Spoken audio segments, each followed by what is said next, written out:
اب اس کے بعد ہم لیتے ہیں ایک کی کو، ایک کلید پر ہم بات کریں گے، اور وہ کلید ہے ونلی علماء فیئر اللہ۔ قرآن نے بتایا کہ انما یخشی اللہ من عبادہ العلماء، اس پارے کے اندر آیا ہے، اور اللہ تعالیٰ سے علماء ہی ڈرتے ہیں۔ سوال یہ کہ علماء سے مراد کون ہیں؟ قرآن سے ہمیں پوچھنا چاہیے۔ قرآن ہمیں یہ گر بتاتا ہے، اور 30 پاروں کے اندر ایسی آیتیں بکھیر دی گئی ہیں جن پر آدمی غور و فکر کرے، تدبر کرے، رکے اور مشاہدہ کائنات کرے، مظاہر کائنات کا مطالعہ کرے، کائنات کی پیچیدگیوں اور رازوں کو دریافت کرے، تو اس کا رونگٹا رونگٹا، رواں رواں خدا کی یاد میں کھڑا ہو جاتا ہے اور لرز جاتا ہے، کانپ جاتا ہے۔ تو علماء کا ڈیفینیشن کیا ہے؟ قرآن سے ہم پوچھتے ہیں ہو آر دا علماء، علماء سے مراد کون ہے؟ قرآن میں لفظ عالم 13 مرتبہ آیا ہے سنگولر میں، اور یہ صرف اللہ تبارک و تعالیٰ کے لیے آیا ہے۔ انسانوں کے لیے کہیں لفظ نہیں آیا ہے یہ عالم ہے، اللہ کے لیے آیا ہے وہ عالم ہے، اور 13 مرتبہ آیا ہے۔ اور اس کے بعد علماء کا لفظ 2 ہی مرتبہ آیا ہے قرآن میں، اور اس سے مطلب جو ہے پیپل آف نالج ہے، لیکن واٹ کائنڈ آف نالج، اس پر ہم بات کریں گے۔ اور عالمون 1 مرتبہ آیا ہے، اور وہ مین آف انڈرسٹینڈنگ کے لیے ہے۔ تو اس سے معلوم ہونا چاہیے کہ علماء جب قرآن کہتا ہے تو 2 مرتبہ اس نے تذکرہ کیا، اور دونوں مرتبہ اللہ تعالیٰ نے علماء کے 2 ڈائمنشنز بتائے۔ ایک یہ ہے، قرآن بتاتا ہے بنی اسرائیل کے بارے میں، مکہ کے لوگوں سے بالخصوص کہا گیا کہ اولم یکن لہم آیۃ ان یعلمہ علماء بنی اسرائیل، تمہارے پاس جو آیتیں آ رہی ہیں، قرآن تمہیں دیا جا رہا ہے، اگر یہ بات تمہیں سمجھ میں نہ آئے تو علماء بنی اسرائیل سے پوچھو، وہ بتائیں گے، تمہاری ان سے دوستی ہے، مدینے میں وہ رہتے ہیں۔ خدا کیا ہے، وحی کیا ہے، کتاب کیا ہے، رسالت کیا چیز ہوتی ہے، اس کا علم انہیں ہے۔ علماء بنی اسرائیل سے مراد یہ وہ لوگ ہیں جن کے بارے میں ہم کہہ سکتے ہیں اسکالرز آف ریویلڈ ٹیکسٹ۔ اللہ تعالیٰ نے جو وحی نازل کی ہے ہر زمانے میں، اس کا جو علم رکھتے ہیں، کتاب کا علم، دین کا علم، مذہب کا علم، تو مذہب کا علم رکھنے والوں کے لیے قرآن نے لفظ علماء استعمال کیا۔ وہیں آپ آج ایک نیا مفہوم دیکھیں گے، اسکالرز آف سائنس۔ سائنس کے جو اسکالرز ہیں، اگر سائنس کے ذریعے سے خدا کو دریافت کرتے ہیں، خدا کو پہچانتے ہیں، خدا کی عظمت وہ پا لیتے ہیں، تو اس کا مطلب ہے وہ بھی علماء ہیں۔ اب آپ دیکھیے کہ اس پارے میں سورہ فاطر میں اللہ تبارک و تعالیٰ نے یہ 2 آیتیں نازل فرمائی۔ ان 2 آیتوں میں علماء کون ہیں اس کا ڈیفینیشن دیا گیا۔ الم تر ان اللہ انزل من السماء ماء، کیا تم دیکھتے نہیں ہو؟ جب بھی قرآن میں الم تر سے بات شروع ہوگی تو اس کا مطلب یہ ہے کہ یو آبزرو، یہ انسٹیگیٹ کیا جا رہا ہے، یہ موٹیویٹ کیا جا رہا ہے کہ غور کرو، دیکھو، آبزرو کرو۔ کیا آبزرو کرو؟ ان اللہ انزل من السماء ماء، اللہ تعالیٰ ہے جس نے آسمان سے تمہارے لیے بارش کو برسایا۔ فَأَخْرَجْنَا بِهِ ثَمَرَاتٍ مُخْتَلِفًا أَلْوَانُهَا، اس سے ہم تمہارے لیے رنگ برنگ کے پھل پیدا کرتے ہیں۔ بارش ایک ہے، زمین ایک ہے، لیکن اس سے جو غلہ اور اناج اگتا ہے، جو پھل نکلتے ہیں، ان میں سے الگ الگ رنگ کے پھل ہم تمہیں دیتے ہیں۔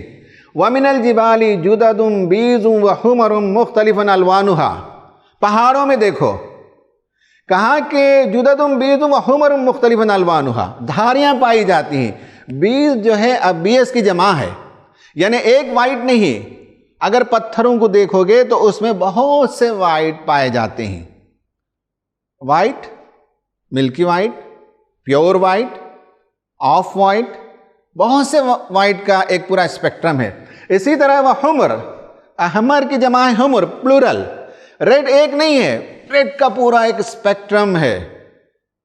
Red, blood red, post office red, signal red, maroon, magenta, tomato red, اور بہت سے ریڈز پائے جاتے ہیں۔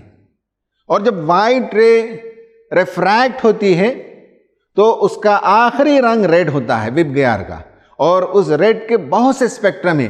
کہا کہ بہت سے کلرز ہیں، وائٹ میں بھی بہت سے کلرز ہیں اور ریڈ میں بھی بہت سے کلرز ہیں. وغرابیب سود، ان دو کلرز کے علاوہ کالی دھاریاں بھی پائی جاتی ہیں پتھروں میں، اور عجیب و غریب خوشنما بہترین پیٹرنز ان دھاریوں سے بنتے ہیں.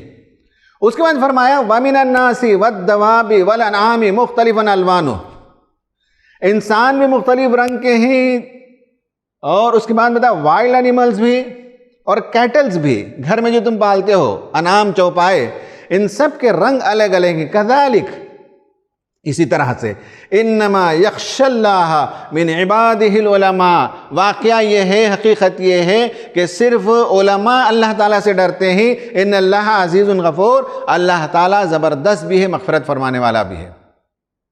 ناظرین، میں نے ایک جگہ پروگرام میں علماء کا یہ ڈیفینیشن بیان کیا. سامنے بعض مدرسے کے طلبہ بیٹھے ہوئے تھے، ان میں سے ایک طالب علم بہت دیر تک دیکھتا رہا. میں نے سلائیڈ کو آگے بڑھایا تو اس نے کہا کہ رکیے. میں نے پوچھا کیوں؟ بتایا اس نے کہ آج تک ہمیں نہیں معلوم کہ ان علوم کے جاننے کو بھی قرآن میں علماء کہا گیا ہے، اور ان علوم کے جاننے سے بھی اللہ تعالیٰ کا ڈر پیدا ہوتا ہے. یہ پہلی مرتبہ ہمارے ذہنوں میں آ رہا ہے. میں نے کہا کہ قرآن مجید کے اندر موجود ہے. اگر آپ دیکھیں تو قرآن دونوں کو علماء بتاتا ہے. اس کا مطلب یہ ہوا، سیدھی سادی بات یہ ہے کہ اسلام کے نزدیک نالج ایک انڈیویزیبل یونٹ ہے، یعنی یہ ہے کہ غیر منقسم وحدت ہے. اسے آپ دینی علم اور دنیاوی علم میں تقسیم نہیں کر سکتے. مرور زمانے کی وجہ سے ہمارے پاس یہ تقسیم عمل میں آ گئی، ورنہ حقیقت یہ ہے کہ دینی علم والے بھی علماء ہیں اور سائنسی علوم کے ذریعے سے خدا تعالیٰ کو پانے والے بھی علماء ہیں. قرآن نے یہ الفاظ استعمال کیے. خواتین و حضرات، ہم حسب معمول ایک ایکسپرٹ سے، ڈاکٹر ذکی کرمانی صاحب سے، جن کا ایک کلپ آپ نے اس سے پہلے بھی دیکھا، ان سے پوچھتے ہیں کہ قرآن میں یہ جو بتایا گیا کہ انما یخشی اللہ من عبادہ العلماء، اللہ تعالیٰ سے علماء ہی ڈرتے ہیں، تو کیا اس میں موجودہ دور کے وہ علوم جنہیں سائنسی علوم کہا جاتا ہے وہ بھی شامل ہے؟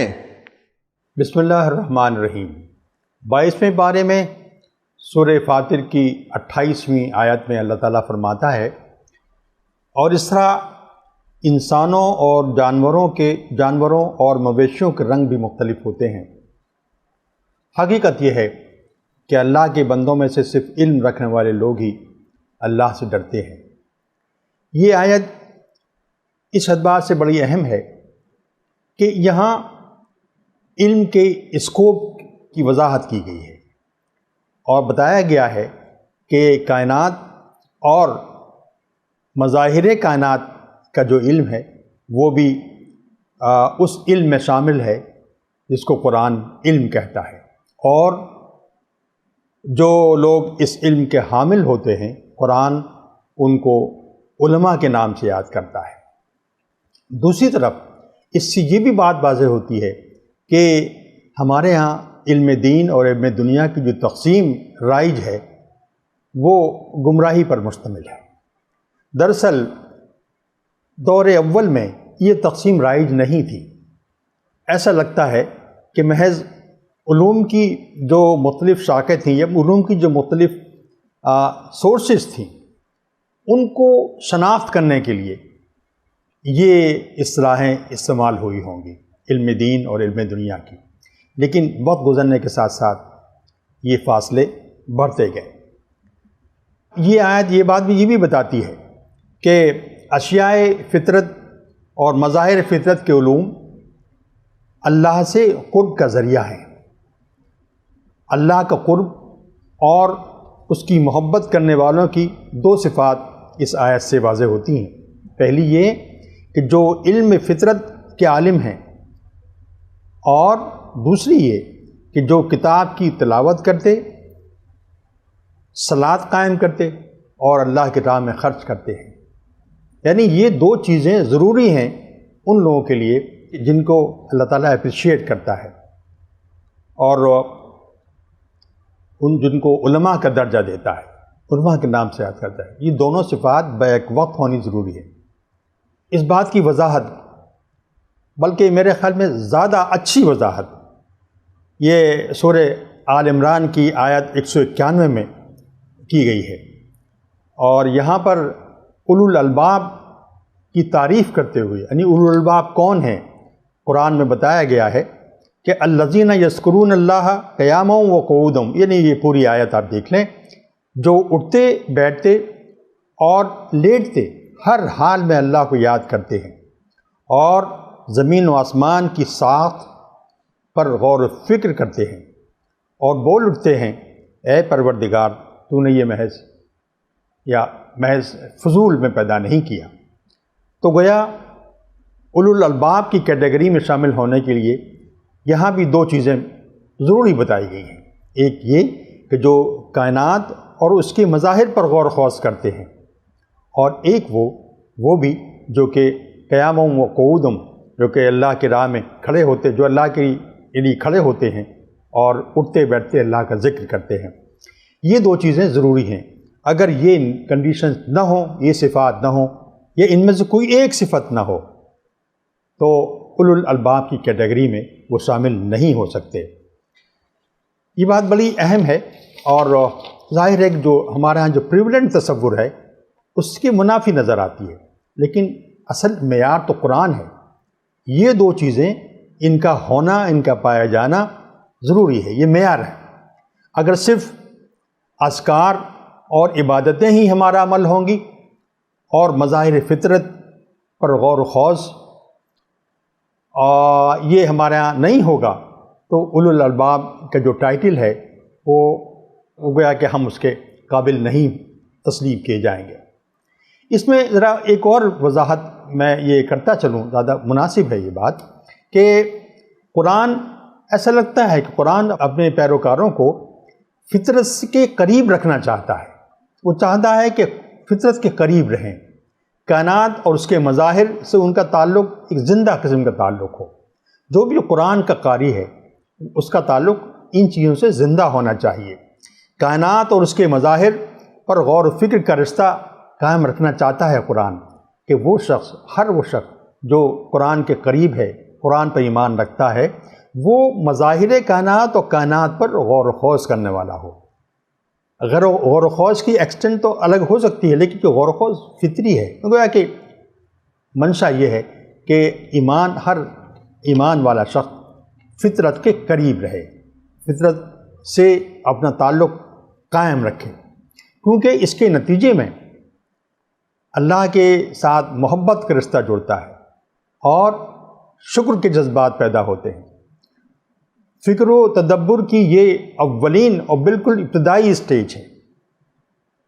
اس پر ہر اس شخص کو جو قرآن کے قریب ہے اور قرآن کا گویا وفادار ہے، اس کو اس پر ہونا چاہیے۔ جس اسٹیج پر قرآن چاہتا ہے کہ ہم اس کا قاری قائم ہوں۔ دوسری بات یہ ہے کہ جب یہ غور و فکر و تدبر آیات کائنات پر، قرآن کی مظاہر فطرت پر ذرا آگے بڑھتا ہے، تو بتدریج یہ کسی علم کی شکل اختیار کر لیتا ہے، اور یہ علم مزید آگے بڑھتا ہے تو سائنس کی شکل اختیار کر لیتا ہے۔ یہ بات ہم سب اس طرح جانتے ہیں۔ اس طرح دوسری جو اسٹیج ہے، جس کو میں نے سائنس کا بھی نام دیا ہے، دوسری اسٹیج وہ ہے جس میں اللہ سے محبت، اللہ سے تعلق اور اس کا شکر تو پیدا ہوتا ہی ہے، یہ جذبات تو پیدا ہوتے ہی ہیں، لیکن ساتھ ساتھ بتدریج یہ تہذیبی ارتقاء کا ذریعہ بھی بننے لگتی ہے۔ یہ غور و فکر اور کائنات کے مظاہر، یعنی مظاہر فطرت پر غور و خوض، آہستہ آہستہ ہماری تہذیبی ارتقاء کا ذریعہ بھی بن جاتے ہیں۔ چنانچہ قرآن کا ایک جو وفادار قاری ہے، اس کے لیے ضروری ہے کہ مظاہر فطرت اور کائنات کے ساتھ کم از کم سطح کا تعلق ضرور قائم رکھیں۔ اس کی طرف میں نے ابھی اشارہ کیا ہے۔ جو ان علوم میں آگے بڑھیں ان کی حوصلہ افزائی کی جائے، اور جو لوگ اس کام میں آگے بڑھ چکے ہوں اور خود یہ علم ایز سچ، اس کا احترام ہمارے حلقوں میں پایا جاتا ہو۔ وما علینا الا البلاغ۔ ناظرین، آپ نے سنا ڈاکٹر صاحب سے کہ اسلام میں دونوں علوم کی کوئی تقسیم نہیں ہے۔ مطالعہ کائنات، مظاہر کائنات، مشاہدہ کائنات، اس کے ذریعے سے انسان خدا کو پاتا ہے، اس کا دل نرم ہوتا ہے، وہ خدا کے یہاں جھکتا ہے، تو وہ بھی عالم ہے اور وہ بھی خدا تعالیٰ سے ڈرنے والا ہوتا ہے۔ اب آئیے کہ اس پارٹ میں، جس پارٹ پر ہم بات کر رہے ہیں، اس میں اللہ تبارک و تعالیٰ نے جن علوم کا ذکر کیا ہے ان میں آپ دیکھیں، ایک تو یہ ہے کہ میٹیورولوجی، علم الموسمیات، بارش کا آنا، بارش کا برسنا، کوانٹم آف واٹر، ان سب کا علم ایک بڑا علم ہے، اپنے آپ میں ایک ڈپارٹمنٹ ہے۔ تو اللہ تعالیٰ سے ڈرنے والوں کے پاس جو علم ہوتا ہے، ان علم میں سے ایک علم کا ذکر اللہ تعالیٰ نے کیا۔ اس کے بعد بتایا علم الحیوانات، یہ بھی بہت بڑا علم ہے۔ اس میں درختوں کے بارے میں بھی آیا ہے، باٹنی جسے کہتے ہیں، زوالوجی کہتے ہیں، جانوروں کا علم، بائیو ٹیکنالوجی ہے، اور اس سے دسیوں شاخیں پھوٹتی ہیں۔ اسی طرح سے جیولوجی ہے، علم الارضیات، یہ ایک نہیں، اس میں بھی بے شمار سائنس کے ڈپارٹمنٹ پائے جاتے ہیں جیولوجی کے اندر۔ اور اس کے بعد علم البشریات، انسانوں کے بارے میں اللہ تعالیٰ نے بتایا، مختلف رنگ کے پائے جاتے ہیں، تو وہ پوری سائنس اور پورا نالج اینتھروپولوجی کہتے ہیں، اور اس کی تفصیلات ہیں۔ پھر اس کے بعد علم الحیوانات، وائلڈ سائنسز کا ذکر ہے۔ پھر اس کے بعد مویشیوں کی فارمنگ وغیرہ، اینیمل ہسبینڈری، اس کا ذکر ہے۔ یعنی اللہ تبارک و تعالیٰ نے بہت سے علوم کا تعارف کرایا اور بتایا کہ بندے مومنین یہ ہوتے ہیں کہ ان سب پر غور و فکر کرتے ہیں، اور ان سب پر غور و فکر کرنے کے نتیجے میں خدا کی قربت بڑھتی ہے، خدا کی خشیت بڑھتی ہے، خدا کا ڈر اور خوف پیدا ہوتا ہے، یہ معلوم ہوتا ہے۔ اب بس طلبہ کے سمجھنے کے لیے بہت ہی ہائی اسکول لیول کی بات میں آپ کو بتا رہا ہوں۔ اللہ تبارک و تعالیٰ نے فرمایا سب سے پہلے کہ ہم نے تمہارے لیے آسمان سے بارش برسائی۔ بارش کا ایک پورا پروسیس ہے، اور آگے ہم دوسرے پارے میں بتائیں گے کہ اللہ تبارک و تعالیٰ نے کائنات کو پیدا کیا تو اس میں زمین کو جب بنایا تو زمین میں کوانٹم آف واٹر کو اللہ تعالیٰ نے فکس کر دیا، یعنی مقدار پانی کی وہ متعین ہے، طے ہے، اور گھوم پھر کر اسی زمین اور اس کے آس پاس میں وہ پانی پایا جاتا ہے۔ اب آپ دیکھیے کہ اس میں بتایا گیا کہ اوشنز، بڑے بڑے سمندر ہیں، اس سے آبی بخارات بن کر ایواپوریٹ ہوتے ہیں، پھر اس کے بعد کنڈنسیشن کا پروسیس ہوتا ہے، ٹیمپریچر جیسے اوپر جانے کے بعد کم ہوتا ہے، پھر اس کے بعد وہ ٹرانسپورٹ ہوتے ہیں، ہوائیں لے کر چلتے ہیں ان آبی بخارات کو، ڈراپس کو، واٹر ڈراپس کو، پھر اس کے بعد آئس کیپس۔ اگر آپ کو کشمیر میں یا کہیں اور جانے کا موقع ہوا، آپ نے دیکھا ہوگا کہ پہاڑ کی چوٹیوں پر پانی منجمد ہوتا ہے، اور اللہ تعالیٰ اس سے پھر نہریں نکالتا ہے۔ سمر کے زمانے میں آئس پگھلتی رہتی ہے اور ندیاں بہتی رہتی ہیں۔ پھر اس کے بعد کبھی بارش کے ذریعے سے پانی نیچے آتا ہے۔ پانی آنے کا ایک تو سرفیس فلو ہوتا ہے، زمین میں پانی بہنے لگتا ہے، ایک ہوتا ہے پرکولیشن ہوتا ہے، ایک زمین کے تہ کے اندر انفلٹریٹ ہوتے ہوئے بور ویلز میں، کنویں میں پانی آتا ہے۔ یہ سب پانی انتظام ہوتا ہے اللہ تعالیٰ کی طرف سے۔ تو واٹر سائیکل پر آپ غور کریں گے تو حیرت انگیز انتظام اللہ تعالیٰ نے انسانوں کے لیے کیا، لیکن انسانوں کا معاملہ یہ ہے کہ اللہ تعالیٰ کی ناشکری کرتے ہیں، اتنا سب کچھ انعام دینے کے باوجود اس بات کو پہچانتے نہیں۔ اب اس کے بعد آپ دیکھیے کہ اللہ تعالیٰ نے جو پھل پھول فروٹس پیدا کیے ہیں ان میں بھی انواع و اقسام کے رنگ پائے جاتے ہیں۔ میں نے آپ کو یہاں US ڈپارٹمنٹ آف ایگریکلچر کا ایک کوٹیشن میں نے دیا ہے۔ اس کوٹیشن میں یہ کہا گیا ہے کہ لوگوں کو چاہیے کہ روزانہ پھل، سبزی، ترکاری، ساگ، ان سب کے 5، 7، 8 خوراک لینی چاہیے، تھوڑا تھوڑا۔ اور یہ بتایا گیا کہ صرف یہ لینا کافی نہیں ہے، ہر رنگ کے پھل، ہر رنگ کی سبزی لوگوں کو لینا چاہیے، انسانوں کو لینا چاہیے، ان کے لیے مفید ہے۔ اور وہ اس لیے ہے کہ ہر کلر کا، ہر رنگ کا جو پھل ہوتا ہے، ہر رنگ کی جو سبزی ہوتی ہے، اس کے اندر جو پگمنٹ ہے وہ آپ کے بدن اور جسم کے اندر جو ریکوائرمنٹ ہے، اس ریکوائرمنٹ کو کلر پورا کرتا ہے۔ یعنی اللہ تعالیٰ نے جو رنگ برنگ کے پھل پیدا کیے، رنگ برنگ کی ترکاریاں پیدا کی، وہ سب بیکار نہیں ہیں۔ ان کے اندر جو رنگ پائے جاتے ہیں، جو پگمنٹس پائے جاتے ہیں، وہ ہماری باڈی کے گروتھ کے لیے، ڈیولپمنٹ کے لیے اور بہت سے فوائد اس کے اندر پائے جاتے ہیں۔ اب اس سلائیڈ میں آپ دیکھیے، اس سلائیڈ میں نے بتایا ہے، تفصیل میں جانے کا موقع نہیں ہے، کہ رنگوں کو براڈر کلاسیفیکیشن اگر کریں گے تو ریڈ، بلو اینڈ پرپل قسم کے پھل اور ترکاریاں ہوتی ہیں۔ اسی طرح وائٹ، اس رنگ کے پھل بھی ہوتے ہیں، ترکاریاں بھی ہوتی ہیں، پھر آرنج اینڈ یلو، پھر اس کے بعد گرین۔ یہ 4 براڈر کلاسیفیکیشن لوگوں نے کیا ہے، سائنٹسٹ نے کیا ہے۔ اب اس کے بعد اس میں کیا نیوٹرینٹ پائے جاتے ہیں، آپ دیکھ لیجئے، اینتھوسائنین، یہ کیمیکل پایا جاتا ہے۔ اس کے بینیفٹس کیا ہیں؟ ہارٹ ڈیزیز، اس کا رسک کم ہوتا ہے، سٹروک کا رسک، کینسر کا رسک، یہ سب کم ہوتے ہیں، اور بہت سے فوائد اس کے بتائے گئے ہیں۔ اس میں وٹامنز، وٹامن اے ہے، وٹامن سی ہے، اینڈ فولیٹ یعنی وٹامن B9، یہ سب ہمارے باڈی کے ریکوائرمنٹس ہیں۔ آپ کو معلوم ہوگا، اگر آپ کے گھروں میں فولیٹ کی گولیاں، وٹامن سی کی گولیاں ڈاکٹرز پرسکرائب کرتے ہیں، وہ اس لیے کہ بچے پھل اور ترکاری نہیں کھاتے، اس کی ڈیفیشنسی پیدا ہو جاتی ہے، تو سپلیمنٹ دینا پڑتا ہے، باہر سے گولی دینی پڑتی ہے، ورنہ اللہ تبارک و تعالیٰ نے آٹومیٹکلی پیدا کیا ہے۔ منرلز اس کے اندر پوٹیشیم پائے جاتے ہیں، ایگزامپل جو ہے وہ بیگن ہے، کیپسیکم ہے، ٹومیٹو ہے، ایپل ہے، بیریز ہیں، یہ سب اس رنگ کے پائے جاتے ہیں۔ اب اس کے بعد وائٹ دیکھیے، اس میں بتایا گیا کہ اس میں کیا ہوتے ہیں، اینتھوزینتھینز، یہ کیمیکل پایا جاتا ہے، واٹر سالوبل کیمیکلز ہیں یہ، اور اس کے ذریعے سے کیا فوائد ہوتے ہیں، بہت سے دل کی بیماریاں اور کینسر اور ہائی بلڈ پریشر اور ہائی کولیسٹرول، ان سب سے پروٹیکشن ملتا ہے، کینسر سے پروٹیکشن ملتا ہے، وٹامن سی ہے، فولیٹ ہے، اور بھی بہت سے کیمیکلز کا تذکرہ ہے۔ پھر پوٹیشیم ہے، اور اس میں گارلک اور وائٹ ریڈش، مولی وغیرہ کا تذکرہ ہے۔